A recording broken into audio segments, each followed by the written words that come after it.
என்ன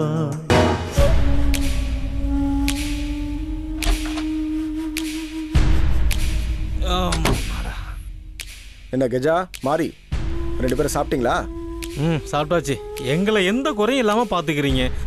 இருந்தாலும் எங்களை இங்கே அடைச்சி வச்சிருக்கீங்க. ஆனால் அந்த சூரியமூர்த்தி மட்டும் வெளில விட்டு வச்சிருக்கீங்க. இது என்ன நியாயம்? முதல்ல அவனை பிடிச்சி உள்ள தள்ளுங்க.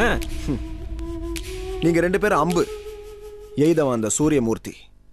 அவன் வெளியில் அனுபவிக்க வேண்டிய விஷயம் இன்னும் நிறைய இருக்கு. அதெல்லாம் அனுபவிச்சதுக்கப்புறம் அவனுக்கும் வேட்டு ஆரம்பமாகும்.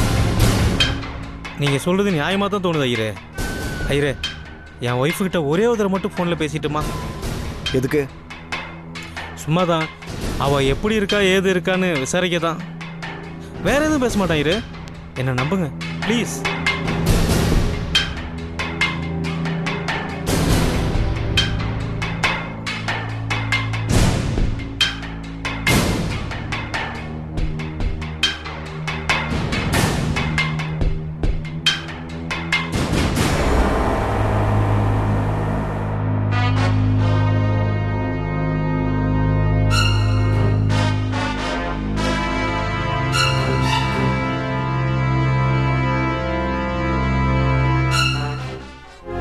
ஹலோ, நான் தான் பேசுகிறேன் வள்ளி.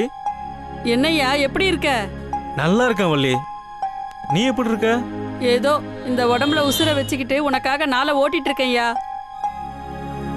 ஆமா, நீ அந்த சூரியமூர்த்தியோட கஸ்டடியில் இல்லையா? அந்த ஆளுக்கிட்ட போய் நானும் போலீஸோட விசாரிச்சு பார்த்தேன். இல்லவே இல்லைன்னு சொல்றான். நீ எதுக்கு அந்த ஆளை பார்க்க போன? இனிமேல் நீ மறுபடியும் அந்த ஆளை பார்க்க போனேன்னு வச்சுக்க, என் உயிருக்கு ஆபத்தை முடிஞ்சிடும். புரியுதா? சரியா, நீ இப்படி அடிக்கடி ஃபோன் பண்ணி பேசியா மனசுக்கு கொஞ்சம் ஆறுதலா இருக்கியா? அடிக்கடிலாம் பண்ண முடியாது. எப்போவாது முடிஞ்சா பண்றேன். நான் வச்சிடறேன்.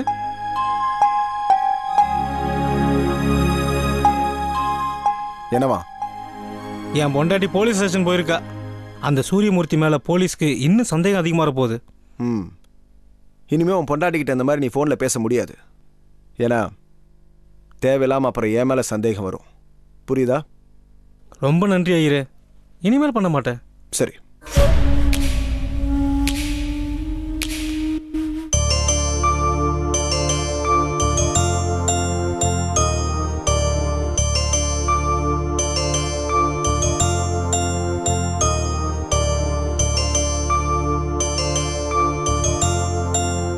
இப்போ என்னதான் முடிவு பண்ணிருக்கீங்க அங்கிள்?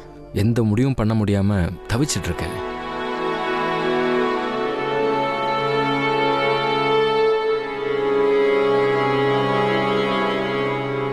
லைஃப்ல எந்த நிமிஷத்துலையும் எனக்கு இப்படி ஒரு குழப்பம் வந்ததே இல்லை. எத்தனையோ கிரிமினல் கேசஸ் நான் பிரில்லியண்டா ஹேண்டில் பண்ணி சக்சஸும் பண்ணியிருக்கேன்.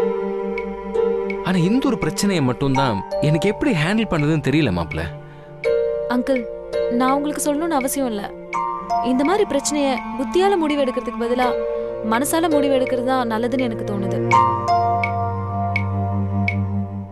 ஆமா அங்கிள், உதய இந்துவும் மனசார ஒத்து போனதுக்கு அப்புறம் அவங்கள எந்த விதத்திலையும் எந்த காரணத்துக்காகவும் பிரிக்க நினைக்கிறது தப்புன்னு நான் சொல்றேன்.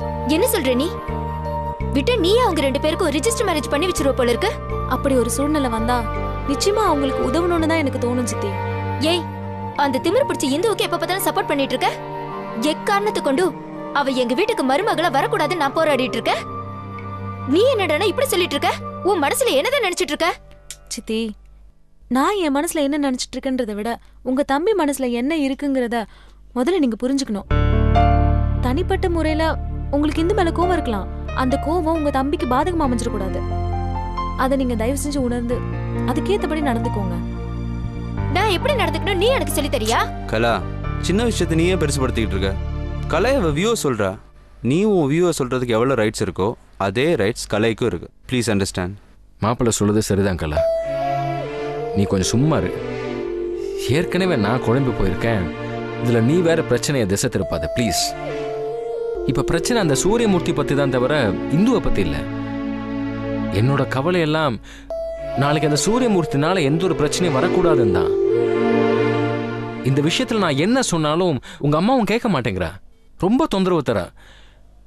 அண்ட் இப்பெல்லாம் உதய கூட என்ன வேற மாதிரி நினைச்சிட்டு இருக்கான். அவங்க ரெண்டு பேரும் எப்படி என் வழிக்கு கொண்டு வருதுன்னு எனக்கு தெரியல. பட் கலா, நிச்சயமா உன்னோட விருப்பம் இல்லாம அந்த கல்யாணம் நடக்காது. போதுமா? அப்பா, முதல்ல ரவி அத்தனை கொன்னதுக்கு அந்த சூரியமூர்த்திக்கு தண்டனை வாங்கி கொடுங்க. அவர் செஞ்ச பாவத்துக்கு அவருக்கு தண்டனை கிடைச்சதுக்கு அப்புறம் இந்து உதய கல்யாணத்தை பத்தி யோசிக்கலாம்.